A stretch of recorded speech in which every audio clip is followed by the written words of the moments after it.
was our responsibility to ensure that we have similar protocols, similar outcomes across all the doctors, because one patient could be meeting 2 or 3 doctors in the clinic at different points of time during the same cycle, and the protocols should not differ, the language that they speak should not differ.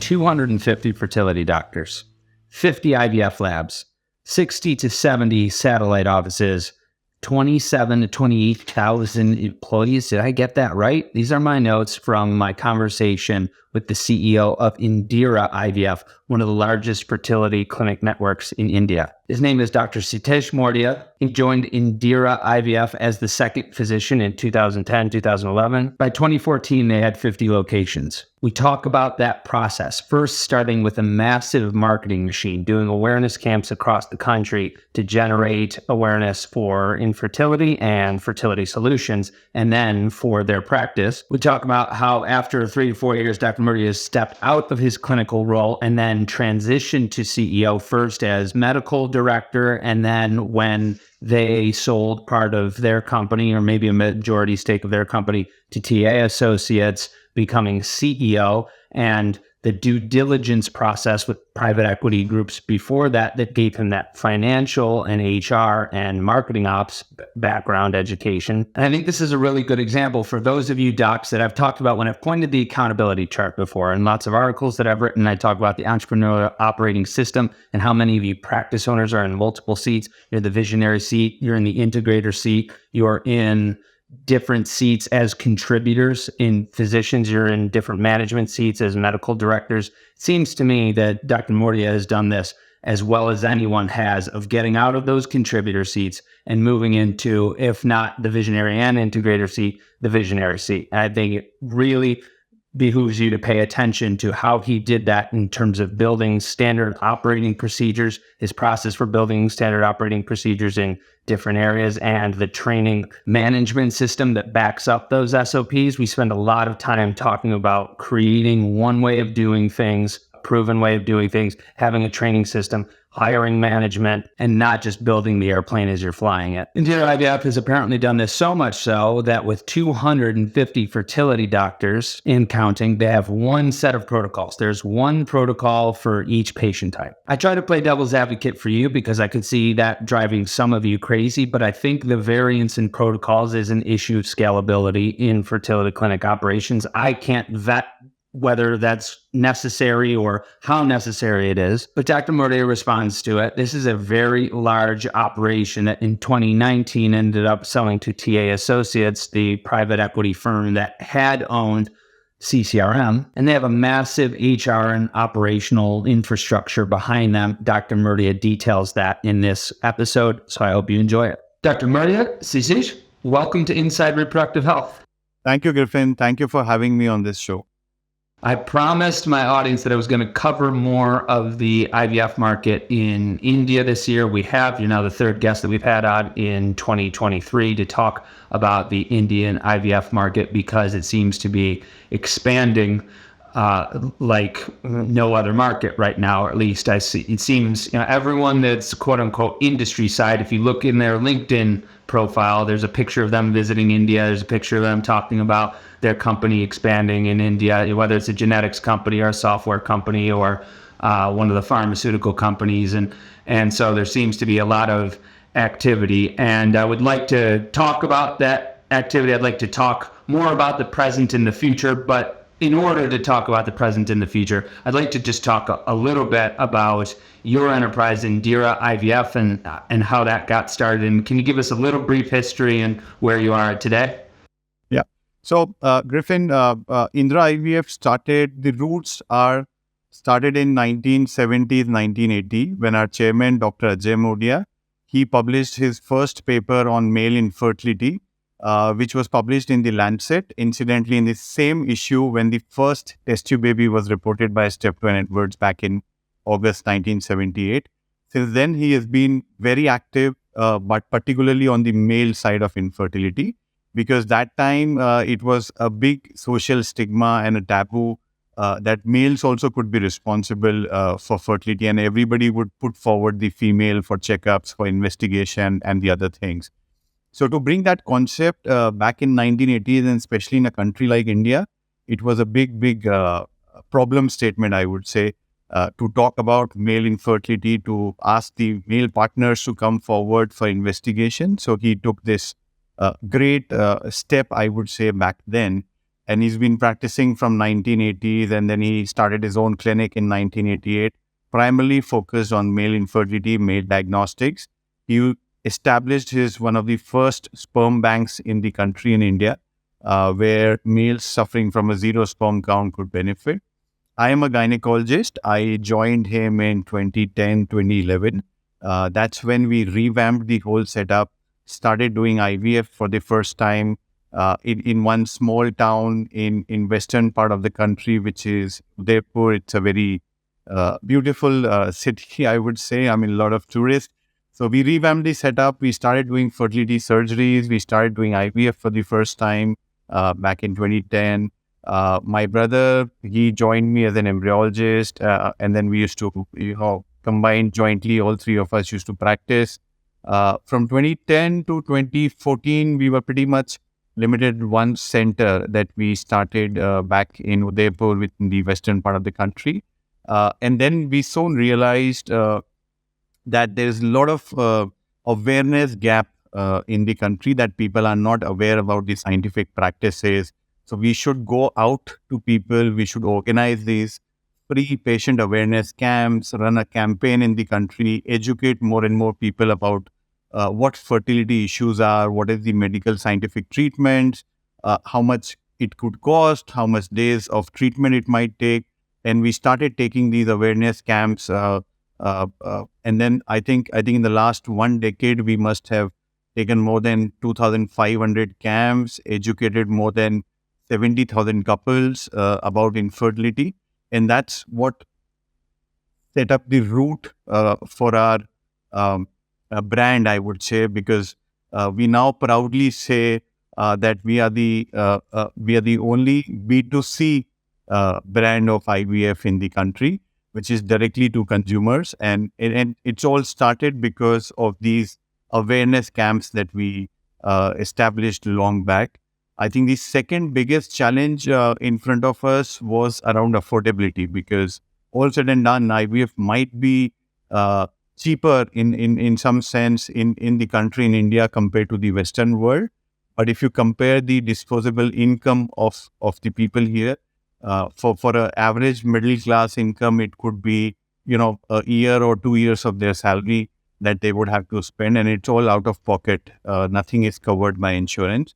So I think the second major challenge for us, apart from increasing awareness, was around affordability. How can we make the whole treatment very much affordable?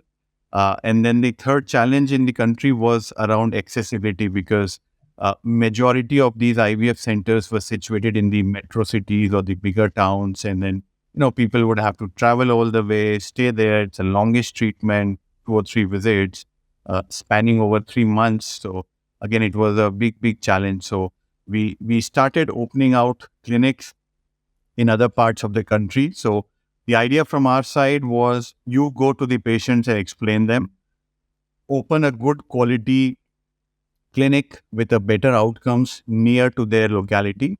And that's how we started expanding. So 2014 was our first center outside the base location, Udaipur, which was in Pune, which is in Maharashtra.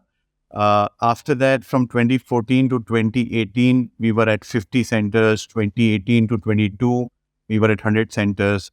And we quickly adopted the hub and spoke model, where we said we can't go to the smaller towns and villages with the whole stack of the bigger fertility hospital. Let us do something which is a smaller capex, a smaller model, which we can also go into the smaller towns and villages, a lesser investment, I would say, but at the same time ensuring that 70 to 80% of the IVF treatment is being carried out at that one center and that smaller spoke. And then only for the critical operative procedures, for a day or 2 days or 3 days maximum, the patient would have to travel all the way to the hub or the main center.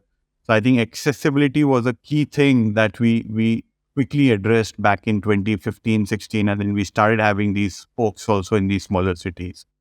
Was it retrievals and transfers that were done at the hub and everything else was done at the spoke? All the testing, the monitoring, the consult, that was all done at the satellite offices?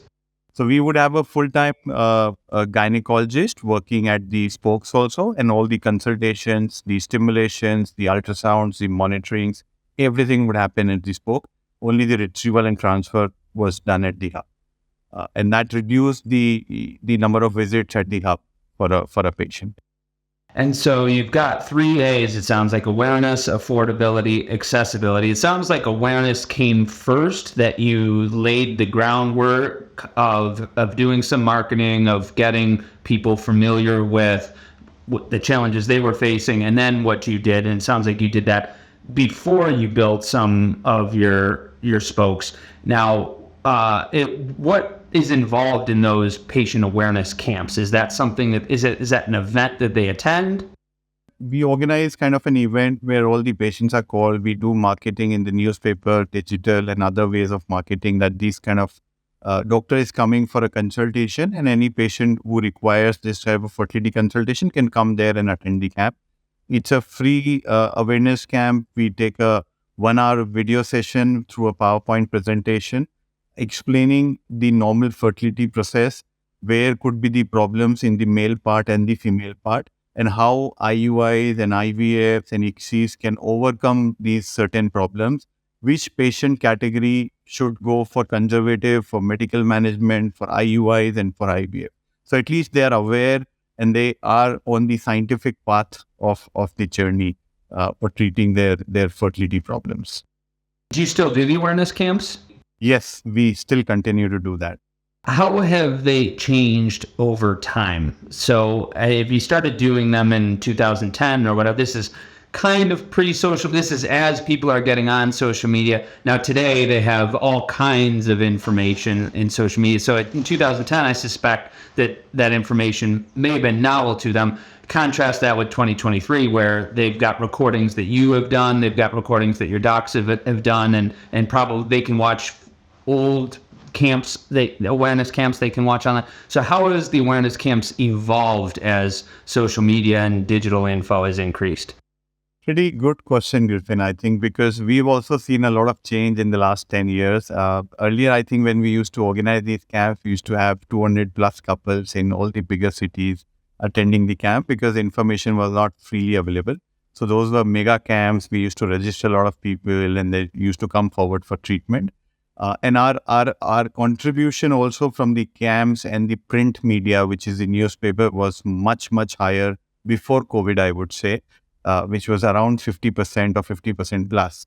After COVID, what happened in the country, it accelerated the digital adoption of everything, whether it is digital payments or consuming the news articles or seeing all these Facebooks, Instagrams and Google and all those things. At present, I think our digital media contributes to almost 56 to 60% of our footfalls that are happening to the center. And now we have slightly changed the format of the camp where we don't go to the places and invite people through marketing. It's very focused with some local doctor there in the community who's famous, who's a gynac, and then they would have some patients. So our doctor would travel to their center. In advance, we'll let them know that we are coming on this date so they can gather all the fertility patients. So it's more of I would say a doctor clinic that where we would use those camps to be organized. But yes, I think it's dramatically changed from what we used to do. But earlier, I think 2 or 3 people from our family were doing these camps, and now we have 200 plus doctors pan India at one time. So that has added too much of power to the entire organization. And I want to talk about what went into that growth, the operational logistics behind the growth. I do have a side question about involving the local doctors, because one debate in the US is how much OBGYNs that are not REI board certified, they're not REI fellowship trained, how much OBGYNs can and should be upskilled or trained to do things up to and including IVF retrievals. And so there's debate on how much they should be used, but there's definitely a camp of folks that do want to involve OBGYNs more. And some of them have had challenges, I believe, with recruiting OBGYNs to be part of their network, because when you have someone whose business is also to do obstetrics, to do gynecology, then they feel like their patients are being taken away if you're using another OBGYN. So how did you navigate that when you're leveraging these local doctors? How did you avoid the rivalry that they might have with other doctors in that area? So first of all, Griffin, I think there's no concept called reproductive endocrinologist in the country. It's OBGY only, which would be doing obstetrics and also IVF after a certain amount of training that is required by law. Secondly, our volumes of these kind of B2B interventions, so-called, I would say B2B now, because B2C is direct to consumer, B2B is through these business channels, is still in the range of 10 to 15%. The good part is we don't do obstetrics and we don't do deliveries of our own patients also. So, even if the patient comes to me for IVF, they would go back for the obstetric work or the routine antenatal follow-up to that particular doctor. So we don't have a rivalry in that sense. It's a symbiotic relationship. Well, not with you, but if you're using these doctors for your awareness camps and you're involving a local OBGYN, then how do you not tick off the other OBGYNs in that area that say, well, if Indira is using Dr. So-and-so, then I'm not using Indira? No, so we have a list of top 20 or 30 gynecologists in the city who are actively involved into fertility work, and we keep rotating between all the doctors. We have tie-up with all the doctors. We do send delivery patients the obstetric work of our own conceived IVF cycles to all these doctors. So there's a good symbiotic relationship, and then we are always there as a service provider to help them in their procurement, to help them in their pathology labs, any audits, any trainings, any software upgrades, anything that we as a platform can add value to their practice. We are more than willing to. And I think that brings me to another important point, Griffin, is around the doctor recruitment as to how we have done it, because ours is a B2C brand and patients are coming to Indira IVF and not to a particular doctor. I mean, patients don't come with a mindset that I have to go and meet such and such doctor or get treated by such and such doctor. They just see Indira IVF, they would come to Indira IVF, and then they would get to know who's the doctor treating them. And every other day we have a roster. So somebody is consulting today, their pickup might be done by a separate doctor, their embryo transfer might be done by a separate doctor. It's as per the schedule or the roster in the clinic.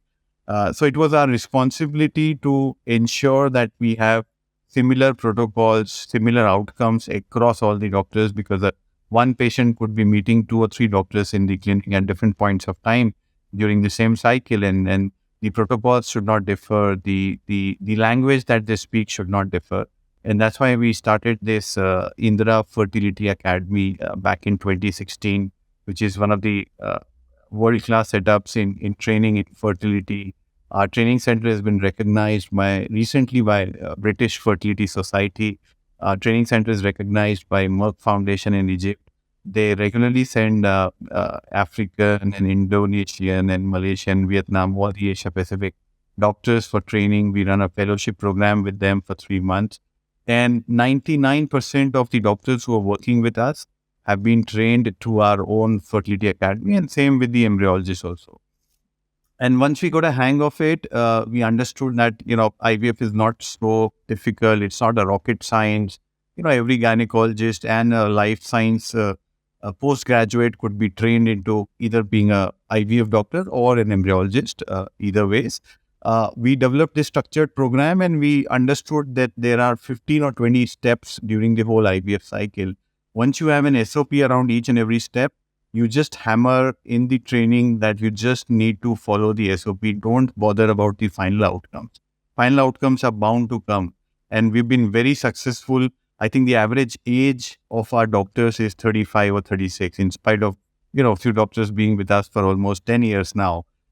So that gave us a very good handle on expansion, because See, expansion, the major limiting factor for any clinical enterprise or an organization to expand rapidly is not funds, it's not infrastructure.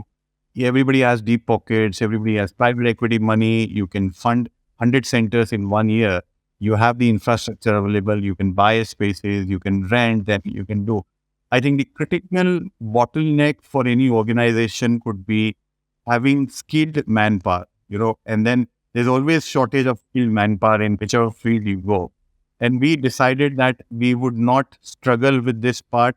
Let us create our own skilled manpower and let us not depend on the market to get skilled manpower or to buy practices from doctors that, some doctors are having good practices in an area. You just go and acquire them. We said, no, let's have a B2C brand being built up. Let's fuel the pipeline for recruiting young talent, for training them adequately, ensuring their outcomes are as good as senior doctors. And now we regularly plot the outcomes of every doctor who's working with us, whether it is their 1 year experience or 6 months experience versus their 10 years experience. And we see most of our doctors fall within a very narrow range of success or outcomes or embryo transfer outcomes. And that's all because of the structured training process, I would say, and the strict SOP that every doctor has to follow with the team. So I think the overall strategy went well when we started expanding is one on a B2C brand, recruiting a very young talent pool, adequate training, ensuring that they follow the SOPs, and then the outcomes are good, and then the word of mouth spread, and then again B2C. So the entire circle went well with the overall strategy that we wanted to expand. I'm finding this interesting because I've been thinking about this for my own business recently, that a shortage of skilled manpower, however you want to phrase it, of skilled talent, and skilled can be a relative term. It means the talent that you need in order to fulfill your delivery obligations. But I've been thinking about this a lot for my own company recently and how that's more important than getting the funding at that particular time, or at least in some instances it is. Now, tell me a bit about that, because many people would say, well, no, Dr. Murdia, we need the venture capital money in order to be able to build the SOPs, in order to be able to hire the manpower. We need this private equity. We need this debt. So tell me about how it can be more important to fill that need of a shortage of talent and have the training processes, the SOPs for them than the funding itself. So I think Griffin, it is a multi-stage process. You can't achieve everything on day one, and then you need to decide as per your business, the line or the field or the vertical that you are in, what is the most critical thing. So, whatever we are today, we were not even 10%. I would say 5 years back or 10 years back. So, 10 years back, the most critical part, the most choking part of the bottleneck for us was training, right? So we focused first on training. We never had Oracle or the best ERP systems or the best tech platforms that we would have today. But I think that was the need of the hour. So as a business, as a company, you need to decide there could be 10 things that you want to achieve in life, but then it has to be staged in a 5 to 10 year horizon, that these are the two critical things or one critical thing that I need to achieve immediately in the first year. And that's what we did. I think the first part was training, and obviously we focused very hard, very heavily on training the manpower. I stepped back within, I would say, 3 or 4 years of my medical practice, that having done more than 10,000 cases, I had to step back from the active clinical practice, and I used to only do training of the new recruits and focus my 90% of the time ensuring that they follow the right protocols, they're being trained, they follow the right clinical procedures, their skills are to that level. And fortunately for us, IVF is not a very skilled procedure. I would say normal delivery is much more technically skilled or risky than doing an IVF cycle. So I think I stepped back from active clinical work, from all that thing, and ensured that, I would provide training to all my new recruits who are joining in, My brother stepped back from the active embryology work, but involved in training. So I think both of us dedicated too much time into the training part, having those SOPs. Our SOPs might not be in the form that are there today. Like you have a booklet and SOP written by this person, reviewed by this person at this date and changed and that date. But they were very primitive shape, but that's fine. I mean, you need to have some SOP in place that this is how you would work. Maybe it's not in the best of the forms or formats that you would require. But I think that's what we did, and then started the journey of having quality uh, auditors, somebody, external parties who could come and validate whatever you are doing, whatever work. I think the third important thing that we took up is building a solid management team, which got completed 3 or 4 years back. That we have senior people, experts working in their domain like finance, IT, HR, or medical or tech. Um, Having worked for a decade or two in various other multinational companies, and get all of these people together, ensure that there is a good chemistry between the entire senior management team. They understand healthcare, they understand IVF, set up the goals with them as to what we need to achieve in the next 2 or 3 years. And then once everything is fine, then you look after, I mean, for us, tech was important, but we consciously delayed it for some time till we had the proper team in place, because you need good quality people to develop those IT platforms that you would want. And once we've developed the IT platforms in the last 2 or 3 years, 2 years mostly, then is the hard work of ensuring that everybody does a shift in the practice from the pen and paper system to a fully integrated digital end-to-end system. So I think we very consciously understood that these are the challenges, but what is critical for the business has to go first. What is good to have could take a little later timelines, and that's how we went up.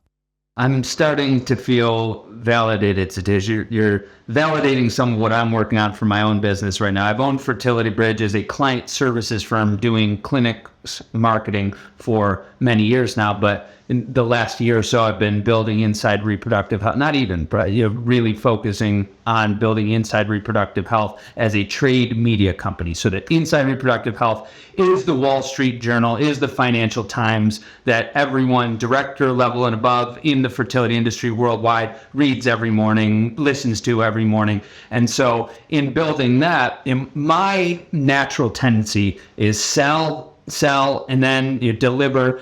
And I've realized at some point that, wait, okay, I don't need to do crazy selling right now. I've got enough money. I can figure out a way to do some of this other stuff.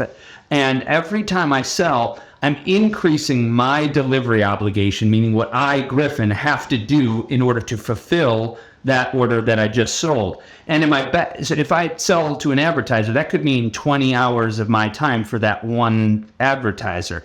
And am I better off selling right now just to get more money in or whatever, and then having to use 20 of my hours to fulfill the order for that client? Or am I better off with those 20 hours working on the operational systems, the training systems, so that we have the people in place to be able to fulfill? And the answer is obviously the latter. It's like, okay, now I'm really just selling a couple people here and there to continue to validate the concept, to make sure that the systems we are building are actually applied to real people, that they're not just hypothetical. But there's way more emphasis on operations than delivery. And you're the first person, I think, that I've heard talk about that on the show. I think most of the time people are very much in delivery while they're building the operations, because they have, they've sold to private equity, or they have so many financial obligations and they need to meet them right now. Why do you suppose it is that high growth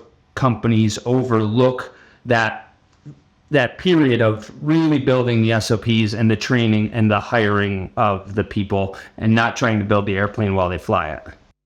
I think that's one of the very critical things, is building a good foundation. And I mean, good foundation you might not be able to build right from day one. After you progressed a little while and you got success in some areas, and that's where you start building the solid foundation for a sustainable growth.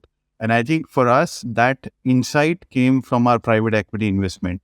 TA Associates, Boston-based private equity firm, invested with us in April 2019, and their philosophy or their way of looking at business is always to have a strong management team, have a good corporate governance, in order to have a sustainable growth, I would say. So I think a lot of interventions that we did on building or correcting the foundation, which is currently now a very rock solid foundation, that business is not dependent on one critical function or one critical person. It's an ecosystem that is running on its own. It has a great solid foundation, and even if one vertical or one function or one person is not performing well or suddenly goes out of business, you suddenly don't flatter, and then your business continuity is there. And obviously, ensuring that you are true to your patients, you are not over promising or doing false promises or doing something short term that would help you. It's all about that mindset of having a long term view, having a sustainable view, having good corporate governance, because it's all about wealth creation and not earning money every day, which is much more important for a private equity or even for the shareholders. Once you get to that mindset, you will start thinking all your actions would start getting pointed towards wealth creation or value creation rather than earning certain dollars every day or every month or looking at the P&L every day. So there's two routes that I want to go with this conversation. One has to do with your background, and the other has to do with the SOP and building that structure for SOP. So let's do the second one first. Let's talk about how you built the structure for SOPs, because as I'm building more standard operating procedures, I'm also realizing, okay, I need an umbrella governance for how SOPs are created. Because if you have sales team creating sales SOPs, and you have operations folks creating operations SOPs, and HR people creating HR SOPs, they could start to look different from each other, and then they have to be jigsawed together later. And so it's better to have a certain governance where you have a master process for how processes were made. How did you approach that? So I think my personal view, Griffin, is start from the very basic things that you could achieve very quickly, rather than waiting for the entire structure to fall through from the top, because that would involve a lot of skilled manpower. We might, or many companies are not at that stage when they start on the middle of their journey. I would say even if you're able to achieve 60% or 70% of what you want to achieve tomorrow, let's do that rather than waiting for 1 year to achieve 80, 90% or 100%. And that's the philosophy that we followed in all the tech developments also. You would want a certain page to look like in a particular way. You need 10 fields here, 5 fields there. Are they critical? Are they showstoppers? Yes or no? If it is, yes. Otherwise, even with that 50% of the page, if I'm good to go, whatever I'm doing today, I'm able to do 80% of that on a digital platform or on a SOP or any other thing. We would just go ahead, do it, because there are multiple challenges once you put it to the user. There are bound to have all these questions and debates that would come up, that they need certain changes, that they need this, they need that, and it will be a continuous process of development. So don't wait for the final end stage of how a corporate governance structure should look like, and trying to stitch it on the very first day. It's very difficult to achieve to that level. So, I mean, all of us are very agile in the leadership team at Indira IVF, that we very quickly adopt the process. Let us start knowing fully well that we need to reach to this stage 100%, but not today or tomorrow, maybe after 3 months or 6 months or depending 1 year. But this is what we want to start today, and let's go ahead and build it up. Did you have the embryology team making their own processes? Did you have the nursing team making nursing processes, and physicians making, the medical, starting with the medical director presumably making protocols? How did individual process areas come to be?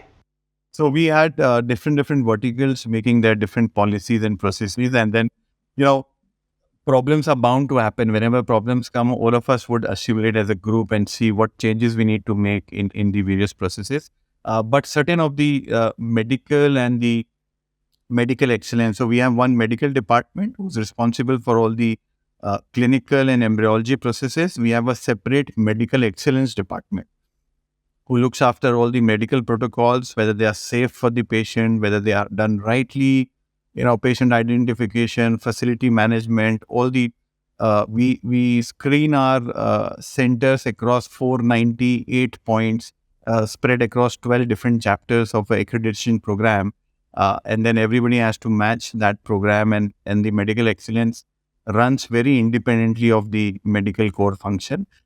So they would very closely interact as and when if there are problems. So as I said, we are 70% correct, but all these issues would keep coming up every now and then, and you sit together as a group and align the overall strategy. What is the culture? What is the DNA of the organization? How should Indira IVF react in a particular situation? Is what would govern the changes in the SOPs if required. Did you put this all into one master document, or did it live all in one drive, or does each SOP area live with its own department? So it's mostly in the HR. We have a learning management system. So all the policies, procedures, everything is being fed into the learning management system, and different people base their job roles and their category or the grade.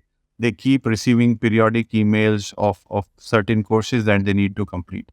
And also we have a very active learning environment. So every week or every 10 days, there's a separate team, learning team separate, who would take care of all the new joinees, the new recruits, take them through the entire mission, vision, values, through the basic trainings, the clinical aspects and other things.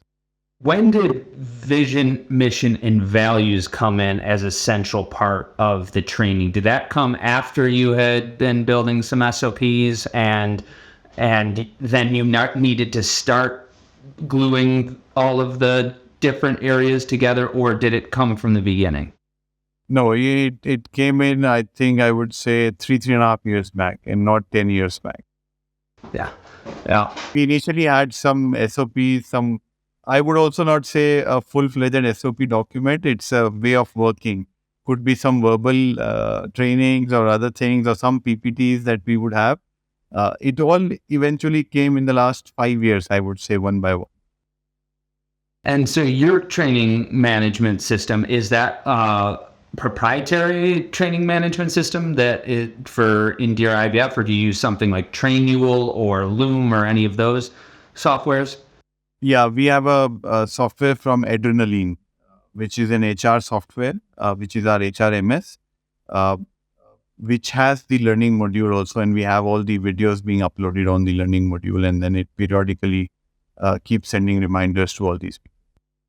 How involved were you in selecting that solution? Did you have your HR folks do it, or were you personally involved in choosing that solution? Yeah, I got involved in most of the software's selection. And obviously then the implementation and the customization, we involved more the business sides rather than the IT side. So all our HIS, the EMR, the medical function has developed, IT has supported. Our ERP implementation, the finance team has done, IT has supported, similar to the HR system. So we had this very different approach that let the business drive the implementation of softwares rather than IT driving it, and then they send it to business, and business will have 10 things to circle back to the IT. So we thought, let's involve the business on the very first day, and IT will be like a support function of converting their thoughts into the IT language. That's it. So that makes sense of why business would be involved in choosing the talent management, or the training management system. But why you personally? What is it that you were looking for? So because me and my brother, we had seen various systems in the last 10 years. We tried implementing EMRs. We failed on 3 attempts, I think. And that was to do because, one, it was not thoroughly evaluated. Second, when we were growing very rapidly from 5 centers to 25 to 50 to 100, your requirements kept changing every 6 months. So by the time you evaluate a software, you feel happy.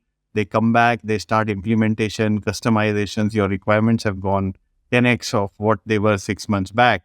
And that's why we were not able to, properly implement it. Secondly, we never had a good management team or leadership team because you require enough bandwidth to implement all the IT processes. And it's not just implementation or customizations. You require good change management that should happen at every level, every person who's using the software. So I think that because of all those things, we could not implement great IT or tech platforms 5-6 years back when we tried and we failed twice or thrice. But once we have a good leadership team, good management below us, we had also grown to 80 or 90 or 100 centers. Pretty much our requirements were fixed. I would still not say we were 100% clear on what we require. Now also, as you go, and then, business would require 10 more things. So anyways, if you are 80% there, just go ahead and implement it. These things would keep coming in. People would want the moon and the stars, and then you can keep building on it in the next phase. Yeah, they'll always want something more. So there always will be a next phase. How did you go on this journey to CEO? What were the milestones as you look back now? Because your training is as a physician, right? So you started off seeing patients and you're trained as an OBGYN. And then how did you become a CEO? What do you look back and see as the most significant milestones? So I think initial 3 or 4 years I was practicing as a gynecologist, as a physician, doing active clinical work, all the ultrasounds, pickups, transfers, surgeries, everything. After 3 or 4 years, when we started expanding, I took a little back seat from the active work, started working as the trainer, I would say, for all the physicians and other things. Once we had 5 or 6 or 7 centers, I started acting as the medical director, being responsible for all the protocols, being responsible for all the trainings, being responsible for what medications they would use, what would be the dose, what would be the prescriptions like, and all those things. After being the medical director for maybe 2 or 3 years, and then TA invested with us, and TA was wanting to put a proper governance and a corporate structure that any private equity would want. The idea was to select somebody working with the company for last few years, because when TA invested, we were only at 50 center. We were the largest in the country in terms of number of centers, in terms of doctors being trained, in terms of business and the overall top line. I think the idea from DA's side was nobody has done good work in the country, in India, in the IVF field apart from Indira IVF. Let us have somebody from the group internally and promote them to be the CEO. And I think because of some of the diligences being done on the company before DA invested, so there were a couple of private equities looking at us, and all the big fours coming and doing diligence. So I got exposed to many more financial aspects, many more HR and marketing aspects as well. So I think it was because everybody, all the shareholders, thought that I had a very broad-based idea about the business and not just the medical function. And obviously, we are very strong believers that a medical organization should always be headed by a doctor, because that gives you much more leverage in terms of talking to the doctors, because ultimately all these businesses are built on the ground in the clinics and not sitting in the corporate office in your air-conditioned chambers and working on Excels or laptops. So you can't build a business there. Business is actually being done at the clinic level by the clinicians, by the nurses, by the embryologists. So you would need somebody who could have that wavelength of talking to these doctors, who the doctors would also respond to and respect. And it's not just about number that you need to clock certain revenue, you need to clock certain number of patients being treated. It's always more to do with the medical outcomes and how do you treat and how do you excel in the overall outcome. So I strongly still feel that a non-medical person, one, sounds very commercial to the doctors. Doctors would not give that much of respect because, again, they feel the other person has no knowledge about medicine and is just come here and just telling us all the numbers on Excel, and we feel it's not like that. And, patients are different. The actual clinical life is different. So I think a good balance between the medical and the financial work is required when you want to control the doctors. And when I say control, because ours is a very different culture and DNA. It's not doctors independently practice in their own world, and they have a different protocol and they have a different business mindset. All of us, all the 250 plus doctors run on a single platform, run on a single protocol. Everybody is in very close touch, I would say, and everybody is using the similar protocol. So you need a doc at the top in order to get that many docs to buy into similar protocols. I think that's hard enough, even if you have a doctor at the top. And so that makes sense to have a physician as the CEO. But you said that it was doing some of the due diligence with the private equity companies that you were talking to prior to TA Associates that gave you more education in finance and HR. How much education in finance and HR did you have prior to those due diligence process? I think nothing.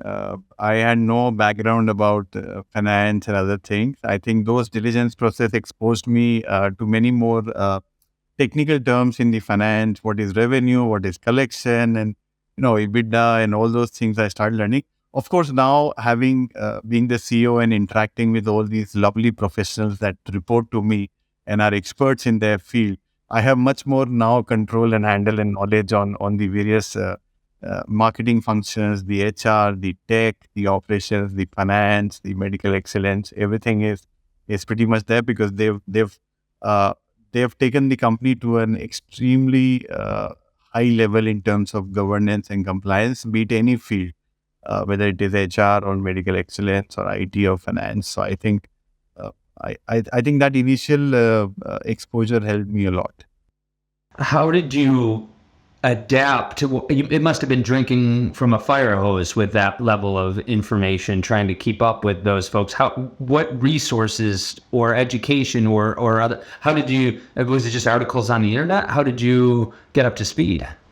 No, I think I was very open to all of them during the journey. If I don't understand anything, even being the CEO, I'll be very open and upfront that I don't understand this. Pardon me, I am a doctor, so I might not understand. Just explain me.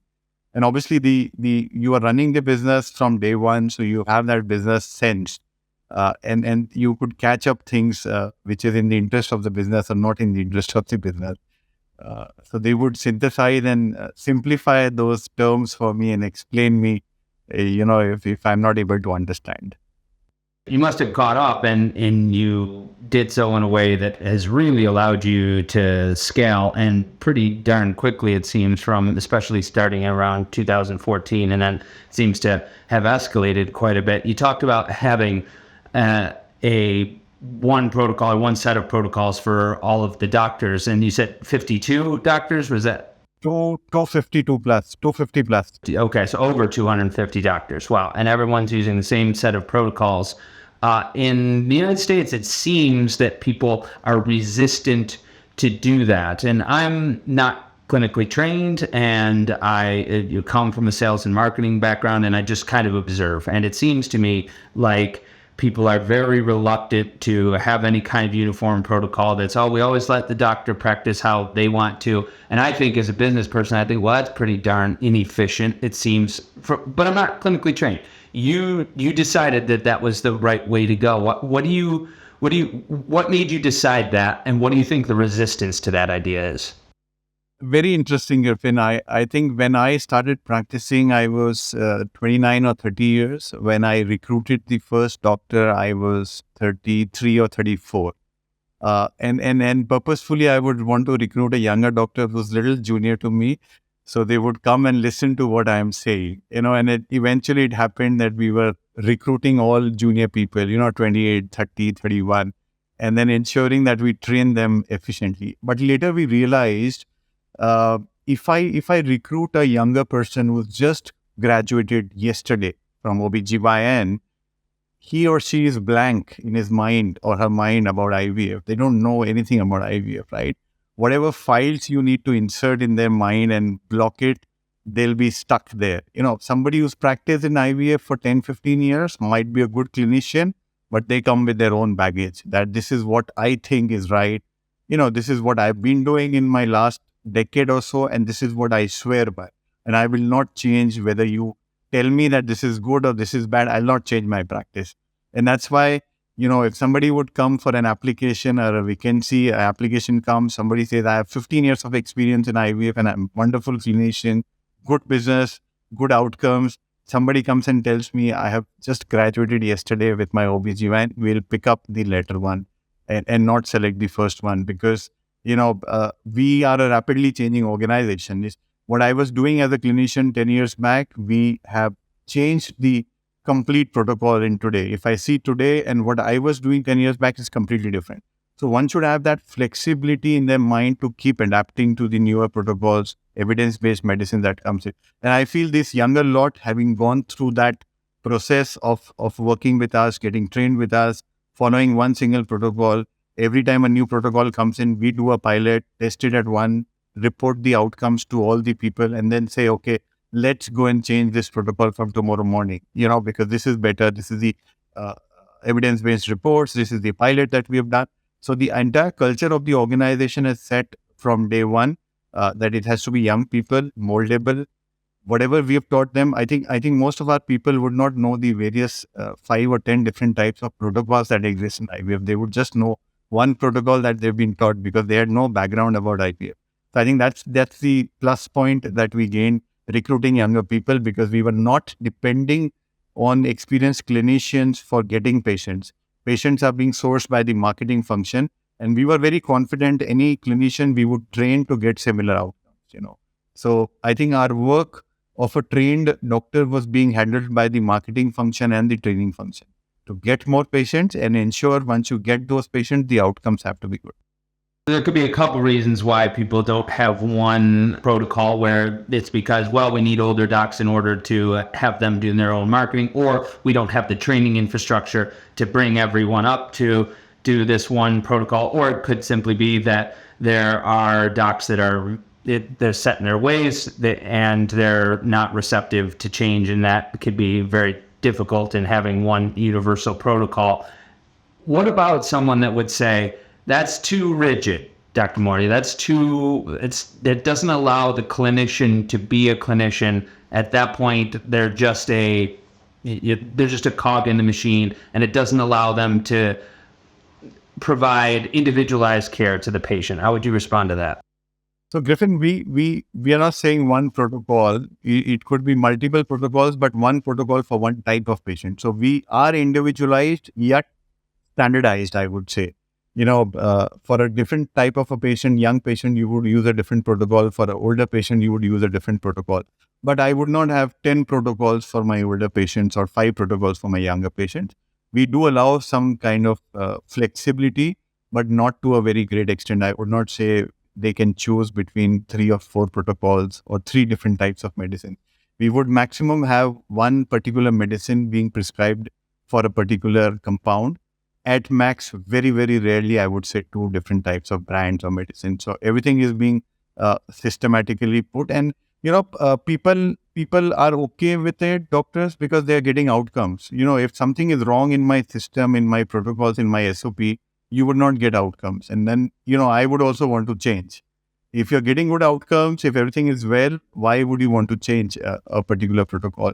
And then slowly we are now getting to a point where we would now be enforcing it through our system, through our EMR, which would be much more intelligent. And we are feeding all our SOPs and protocols into the EMR. So it would keep assisting, keep alerting, keep stopping the doctors at any point of time if they're going in the wrong direction. So how would you respond to someone that says, that ties my hands too much? It's okay.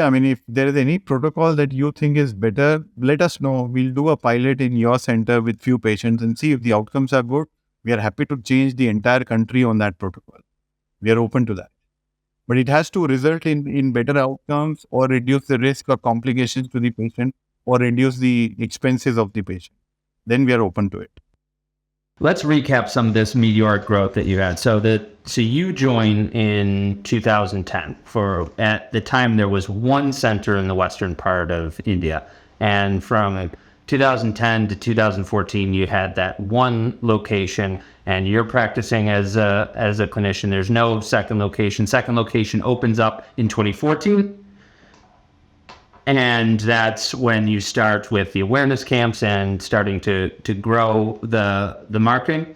And then by 2018, you had 50 centers, or at least 50 offices. So at this time, is there still one hub and the other 49 or so are spokes?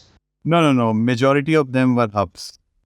So IVF labs Yes, across the country. across the country.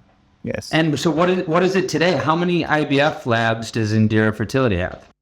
So labs we would have almost 49 or 50, and rest 65, 66, whatever, 67 number would be spokes.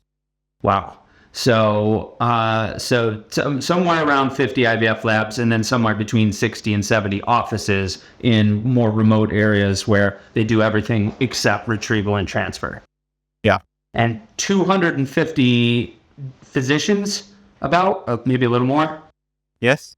And how many employees? Roughly 2,700, 2,800 employees. Wow. So there was a dramatic growth that went from 2014 to 2019. It sounds like it was largely fueled by the awareness camps that you were doing, that marketing, building the SOP and the training.